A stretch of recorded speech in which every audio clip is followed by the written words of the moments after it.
Coucou mes petites loupiottes. Salut mes petites loupiottes. On espère que vous allez bien. Aujourd'hui, une nouvelle petite vidéo. Donc, nouveau petit format. Ce sera pas une review. On va pas faire les cons. Ce sera pas un vlog. Pas encore. Peut-être un jour. Bientôt.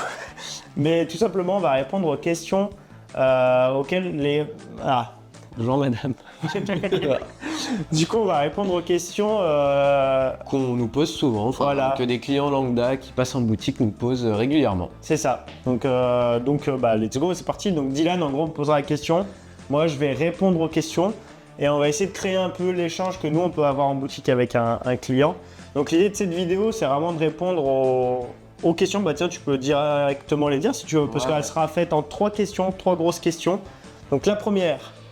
Clément, pourquoi ma résistance crame si vite? Pourquoi tu prends un air de teubé? Parce qu'on est habitué à entendre ces questions. Non, je rigole. Première question. Non, pourquoi ma résistance peut cramer rapidement?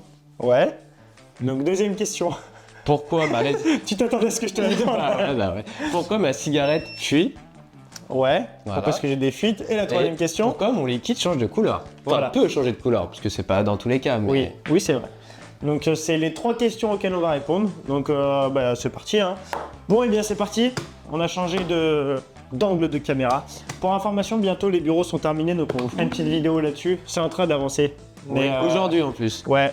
Aujourd'hui, on a la partie studio, salon, lounge. Yeah.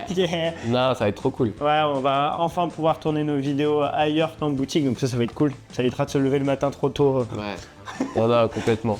Donc ça, c'est le bon point. L'environnement sera mieux, on sera dans un cadre privé, ça va être trop cool. Ouais, carrément. Première question. Pourquoi mes résistances crament rapidement, Clément? Explique-moi. Alors, Enfin, peut cramer rapidement, encore une fois. oui, et bah tout simplement, alors, 3 questions, on va dire, voire peut-être plus, j'ai pas pré-shot. Mais première question, Dylan, déjà, est-ce que tu respectes la plage en watts de ta résistance?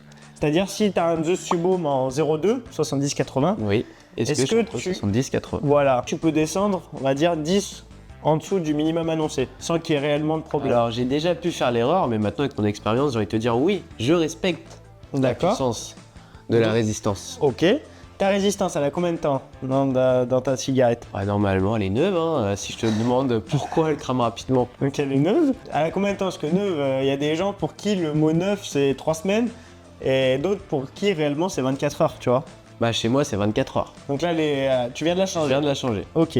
Parce que ça aussi, important, il y a des gens qui ne pensent pas que la résistance se change. Oui, encore aujourd'hui. Ça se change et ça se changera toujours. C'est une pièce d'usure. En gros, c'est un fil résistif et du coton. Donc plus on va faire chauffer le fil résistif, plus le coton va brûler au fur et à mesure. Puis il faut y voir un peu comme c'est une sorte de fibre de coton. Donc c'est-à-dire que ça va se détériorer progressivement aussi à force de s'imbiber, d'extraire, de s'imbiber, d'extraire. Du coup, important de poser la question du combien de temps ça fait que la résistance est dedans. Parce que des fois, vous pouvez répondre à une question, si la Dylan m'aurait dit ça fait 3 semaines ou 1 mois que j'ai la résistance, ou parfois il y a des gens qui, je sais pas si tu as déjà entendu ou pas, mais qui me disent ça fait 5 mois que c'est dans mon claireau. Et là, tout simplement, c'est la résistance à changer. Expliquer au client que c'est quelque chose qui va se changer tous les 10, 15, 20 jours, dès que c'est un petit bout de cramé. Parfois, on n'a pas le côté goût cramé, notamment avec des liquides à base de menthe, parce que le côté menthe prend le dessus un peu sur le cramé, c'est un peu bizarre. Mais il faut bien la changer au moins, au grand minimum, 1 fois par mois, une résistance. Donc ça, c'est important. Donc toi, c'est pas le cas. Je rigole. Donc ta résistance, tu vas quoi comme liquide? Je vape du sel de nicotine, du raisin noir, pulp, super bon. Ok, donc pourquoi est-ce que je lui pose la question? Aussi, important, il y a des liquides qui ont beaucoup plus de sucralose. Donc la sucralose, c'est un additif qui est utilisé pour rehausser le côté sucré du liquide. Donc il y a des liquides qui sont très sucralosés, fortement dosés, aussi en arôme, qui dépassent les pourcentages d'arômes, qui ont des 15, 16, 17% d'arômes. Et également les colorants. Ça, vous l'avez tous vu, les liquides un peu rouge, jaune, bleu. C'est pas naturel dans le liquide, c'est un colorant alimentaire qui est rajouté dans le liquide. Toutes ces choses-là peuvent venir encrasser les résistances, d'où le fait que je lui demande quel liquide il va. Parce que par exemple, il m'aurait dit je suis sur la gamme Fighter Fuel, qui est très connue, très bonne, très appréciée. Mais c'est une gamme quand même de liquide qui a tendance à encrasser les résistances. Je pense que j'étais d'accord avec moi là-dessus. Donc c'est pour ça que je lui pose la question sur quel liquide est-ce qu'il est. Ça aussi parfois, ça peut résoudre le problème de ma résistance crame rapidement. Ceux qui sont sur du dye, diluez un peu plus votre arôme. Au lieu de faire 250 ml, faites 300, 350. Comme ça, on va réduire le pourcentage d'arôme dedans. Par exemple, si Dylan m'aurait dit je suis sur le crème caramel de chez Liquid Arôme, pareil, lui c'est 2 heures ta résistance. Si tu me dis ça, je vais te conseiller plutôt un autre liquide, par exemple de chez Petit Berger, qui travaille avec Neotam Stevia, s'il ne dit pas de bêtises, un additif qui encrasse moins les résistances et qui respecte un peu mieux les dosages d'arômes utilisés. Ok, donc si je devais conclure, je dois faire gaffe à la durée de ma résistance, Voilà, au liquide que je vape, voilà. et puis bien respecter les puissances de ma résistance. Voilà, exactement. Ok. Exactement. Parce que pareil, si tu vas trop haut, forcément tu vas cramer ta résistance. Donc là, je pense qu'on a un peu fait le tour de la question, pourquoi est-ce que ma résistance a cramé rapidement? Le dernier petit point, une fois qu'on a fait ces 3 parties, ces 3 grandes questions qu'on pose aux consommateurs, il peut y avoir des résistances défaillantes, ça reste des pièces industrielles, donc c'est produit en masse. Parfois, il peut y avoir un fil qui ne fasse pas contact correctement, il peut y avoir un défaut de mise en coton, donc ça peut arriver effectivement qu'il y ait des mauvais lots de résistance. En général, moi je considère qu'on est entre 5 et 7% de mauvaise résistance. Donc 5 à 7 sur un lot de 100, pas énorme, donc il ne faut pas en faire une généralité. Il faut d'abord voir cas par cas avant de conclure au fait que la résistance est possiblement défaillante. Donc je pense que... Merci. Mais avec plaisir. Donc là, normalement, il n'y a plus de risque que je me retrouve avec une résistance cramée. Normalement, non. Eh ben, c'est parfait. Merci beaucoup, Clément. Oh non. Deuxième question, Dylan. Pourquoi ma cigarette électronique fuit, Clément? J'en ai marre, je m'en fous de partout, dans les poches, sur les mains. Alors ça, c'est une question des enfers. Je pense que tous ceux qui bossent dans les boutiques de cigarettes électroniques seront d'accord avec J'ai nous. fait face. Il y a déjà fait face un peu de temps et en vrai je pense qu'on y fait face déjà dans la première semaine de formation on entend cette phrase. Il y a des modèles de cigarettes électroniques, il faut savoir, qui ont des tendances à perdre un peu de liquide. Il est vrai, il est juste, on peut pas faire grand chose. C'est-à-dire par exemple à l'époque, déjà tous les modèles qui ont les airflow en bas, donc les airflows c'est les entrées d'air, auront à terme forcément un peu de fuite de liquide par les airflows. Donc après à bon entendeur, c'est-à-dire que le mot fuite, il est propre à chacun. Il y a des gens, il y a une petite goutte qui sort, pour eux ça fuite partout. Alors que nous par exemple, on a un petit peu de liquide qui sort, on l'essuie. Petit bout de sopalin. Et voilà, on va pas en faire tout un drame. Donc ça pareil, à bon entendeur sur le mot fuite, mais déjà tous les modèles de cigarettes électroniques avec lesquels ils ont les airflows en bas, Déconseillé. Pour les fuites. Ouais, pour les fuites. Ou en tout cas... Ma voix, elle est partie elle est partie en congé, ma voix. Un petit peu d'eau. On n'a pas d'eau. Il n'y a plus de sous. Du coup, donc, ça, c'est important d'expliquer au client quand vous lui vendez une cigarette électronique avec les airflows en bas qu'il peut y avoir possiblement de la fuite. Ça évite justement ce genre de retour. Ensuite, on va rebondir un peu sur le respect de ta résistance. Ouais. C'est-à-dire, si ta résistance, elle est flinguée, tu l'as pas changée, que tu respectes pas la plage en watts, forcément, si par exemple, tu es trop bas par rapport à ta plage en watts, ta mèche elle va s'imbiber et tu vas pas lui délivrer suffisamment de puissance pour extraire la vapeur pour vider tes cotons en gros. On reprend l'exemple d'une 70-80, si tu as 30 watts, ça va te faire un peu d'évaporation de liquide, mais pas suffisamment pour désimbiber ta mèche pour qu'elle se réimbibe. Donc le problème de ça, c'est qu'au bout d'un moment, elle va se surimbiber, du coup le coton ne tiendra pas le liquide et ça va retomber dans le cul de ton claireau, la cube. Et c'est ce qui fait qu'après, quand tu la mettras en bas, ça va couler. Et c'est ce qui fait que quand tu vas tirer aussi, tu peux aspirer du liquide. C'est toi, en aspirant, qui va faire remonter le liquide de la résistance dans ta bouche. Et ça peut aussi créer les petits éclats. Et après, encore une fois, si ta cigarette, elle fuit, il y a des gens qui ne les tiennent pas droites, donc il faut essayer de les tenir un maximum droites ou légèrement inclinées, mais jamais couchées ou la tête en bas. Ne pas les laisser dans les voitures. Alors déjà, il y a du lithium, donc pas folichon. Les batteries sont en lithium, mais comme un téléphone ou un PC, il ne faut pas les laisser dans les voitures. C'est déconseillé, c'est fortement déconseillé, surtout en été. Donc ça, important d'y respecter aussi. Le soleil aussi dans les voitures. Ouais, le soleil. En gros, le soleil, la chaleur va venir modifier la densité de votre liquide. Mais j'explique. C'est-à-dire, plus il va faire chaud, en degrés, en température, plus votre liquide va devenir liquide. Donc forcément, la mèche va s'imbiber beaucoup plus rapidement. Et à l'inverse, ça peut créer de la fuite aussi beaucoup plus rapidement, vu qu'elle va surimbiber si on s'en sert pas suffisamment. Donc la chaleur, important, mais dans l'autre sens, quand il fait très froid, quand il fait des moins 8, moins 10, votre liquide, à l'inverse, va devenir très gras, très épais, donc il imbibera plus, ou très peu, ou très lentement vos résistances. Donc là, si on enchaîne les lattes et qu'il fait très froid, pareil, vu que ça va pas imbiber rapidement votre résistance, on peut les cramer rapidement. En fait, ça reste un appareil électronique. Un téléphone ou un ordinateur, on le laisse pas au soleil, on le laisse pas à moins 8 degrés dehors. Voilà, c'est exactement ça. Et pareil, le liquide n'aime pas la chaleur due par la modification de la densité. faut éviter si on veut avoir des soucis au maximum. Ceux qui bossent dehors, bon forcément, quand on n'a pas le choix, on n'a pas le choix. Et puis voilà, en fait la question de la fuite et de la résistance, Elles sont en lien. ouais, c'est étroitement lié. Parce qu'au final, la fuite, qu'est-ce qui te la crée? C'est ta résistance. Ouais. C'est que ta résistance. Ou parfois, il y a des gens qui les reclipsent mal, la vitre est mal mise, il manque des joints. Oui, ça peut arriver également. Donc dans tous les cas, toujours regarder le claireau dans sa globalité. Est-ce qu'il manque un joint? Est-ce que la vitre est bien mise? Est-ce que la résistance est bien clipsée? Est-ce que la plage en watts est bien respectée? Est-ce que la résistance a été changée régulièrement? Est-ce que la cigarette électronique est bien tenue droite et pas laissée dans des voitures?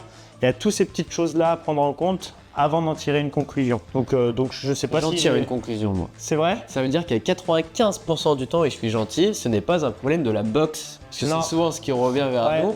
Et en fait, on a beaucoup d'autres choses à voir avant pour en conclure que c'est la box qui est défaillante. C'est ça. Voilà. Non mais c'est vrai. Encore une fois, On peut pas. il y a des exceptions. Oui, bien Il peut sûr, y il y a avoir des des défauts problèmes. de fabrication, c'est réel, ça arrive. Mais nous, par exemple, si encore une fois je prends le Zeus, c'est un claireau qui est connu par tout le monde en vrai de chez Geekvap. J'ai dû avoir, je pense, en 4 ans sur tous les magasins, 4 ou 5 SAV. Donc c'est minime. vraiment minime. Ouais. C'est même C'est pas poussière. 1%, quoi.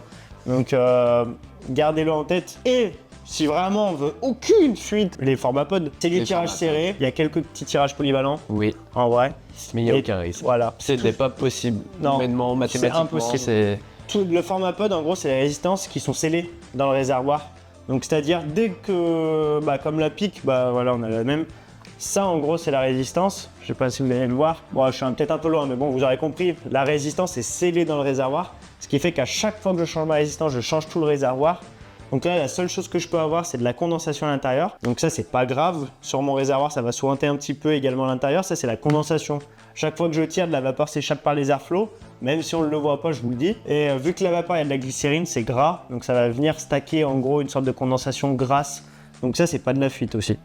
Et d'ailleurs, ça me fait penser, on rentre peut-être trop dans les détails, mais quand vous changez vos résistances sur les claireaux, n'hésitez pas des fois à nettoyer, aussi, un petit coup. tous les dépôts, enfin toute la... C'est ça. Et à bien le laisser imbiber. Voilà. Parce que ça risque d'encrasser aussi la résistance. Ouais. Et la troisième question. Pourquoi mon liquide Clément peut changer de couleur? Parce que c'est rare aussi, encore une fois. Oui. Mais Mais on a quelques retours là-dessus. En gros, le liquide, donc par exemple, si vous prenez un liquide qui est blanc de base, ou très peu coloré, vous rajoutez de la nicotine, au bout de plusieurs jours, parfois 7 à 10 jours, votre liquide va devenir jaunâtre, voire marron, parfois. Donc, dans 90% du temps, si vous ne l'avez pas laissé en plein cagnard, à forte température, etc., la nicotine va travailler avec l'arôme, ça va oxyder en gros votre liquide. Donc c'est la nicotine qui travaille en fait avec votre liquide. À savoir que la nicotine est un exhausteur de saveur. Ça c'est réel, j'avais posé la question à un gars qui travaille dans un labo de cigarettes électroniques chez Lip. Donc oui, la nicotine est un exhausteur de saveur. Et l'arôme oxyde un petit peu, d'où le fait qu'il change de couleur. C'est pas dangereux pour la santé. En gros, dites-vous que c'est comme s'il se tépait, il devient mature, comme un bon vin. En gros, on le laisse un peu vieillir, donc en fait il travaille et il ressort un peu meilleur. Mais parfois, si votre liquide devient très très marron, voire noir, ça c'est que vous l'avez laissé au soleil. Soit c'est un liquide que vous avez retrouvé qui date d'il y a 8 ans avec de la nicotine, donc la poubelle. Soit si vous le laissez en plein cagnard, pareil, la lumière du soleil va venir entre guillemets abîmer votre arôme, qui fait qu'il va jaunir jusqu'à ne plus être consommable. Et il n'y a pas de risque pour sanitaire. Si jamais un jour vous vous posez la question est-ce que je peux le vaper ou pas le liquide, tester. Ce que vous risquez, c'est qu'il n'ait plus le goût. oui. Vu que c'est l'arôme qui est détérioré, en fait, vous allez vous retrouver comme s'il n'y avait que de la base. Donc, alors, déjà, le liquide sera noir, dégueu. Ça va abîmer vos résistances, forcément. Votre résistance va devenir noire et avoir un goût de cramé. Mais il n'y a pas de danger à proprement parler. Testez. Et voilà. Et pareil, des fois, surtout chez Factor Fuel, il y a des liquides comme le Shigeri bleu. Tu mets de la nicotine, il va virer au vert. Ok. C'est pas dangereux non plus pour la santé. Pourquoi? Je sais pas. Je pense qu'il y a un travail aussi qui se fait avec le colorant certainement. Et ça, je crois que depuis, ça a été corrigé, mais il y a eu plusieurs fois où ça arrivait. Dites-vous que dans tous les cas, les couleurs rajoutées dans les liquides, c'est fait pour donner envie aux consommateurs très clairement, mais ça n'a aucune utilité. Mais comme le Coca-Cola qui est marron. Oui, en comme, vrai, de comme base, les bonbons, comme Ouais. les colorants. c'est des colorants utilisés pour vous appâter. D'ailleurs, je rebondis sur les liquides, vu que t'es bien lancé. Les dates qu'on retrouve sur les liquides. Ah ouais. Est-ce que celle-là est grave? Parce que aussi, cela est grave. parce que aussi, ça aussi, on nous pose souvent Oui. la question et on a du déstockage. C'est ce que j'allais dire. Nous, toutes les DDM dépassées, donc c'est pas de la DLC, c'est pas de la date limite de consommation, mais de la DDM. C'est-à-dire qu'il n'y a aucun risque, encore une fois, sanitaire. C'est une date en gros conseillée. et non imposé. Donc la DDM, nous, tous nos déstockages, je pense 95% du temps, c'est des DDM dépassés Ou qui sont très ou qui sont proches. Donc nous, on veille à faire des rotations. Ça peut nous arriver parfois qu'un liquide nous échappe, c'est comme pour tout le monde. Mais contrairement à, par exemple, un Leclerc où c'est de l'alimentaire, ou un restaurant même, où là c'est dangereux parce qu'il y a un réel risque sanitaire, ça peut te rendre malade. Le liquide ne peut pas vous rendre malade, encore une fois.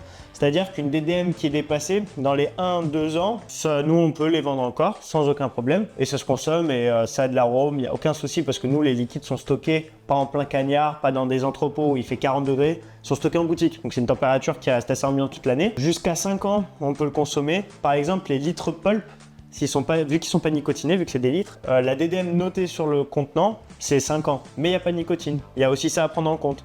En fait, vu que ta nicotine oxyde l'arôme, et bah si tu as un liquide avec de la nicotine, au bout de 5 ans, il sera mort. Mais encore une fois, il n'y a aucun danger, ça peut pas vous rendre malade, ça peut pas vous créer des affres. Vous n'allez pas avoir les poumons noirs, j'ai entendu dire, ça vous fera rien, si ce n'est que le liquide sera pas bon.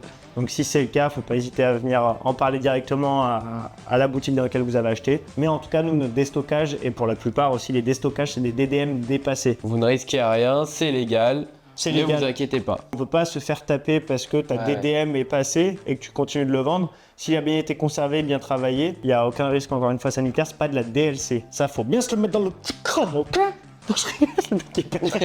Bon, sur ce, j'espère qu'on a fait le tour. Ouais, carrément. Je sais pas trop ce qu'elle va donner, la vidéo. Mais donc, Baptiste, on espère que tu vas rendre ça incroyablement intéressant.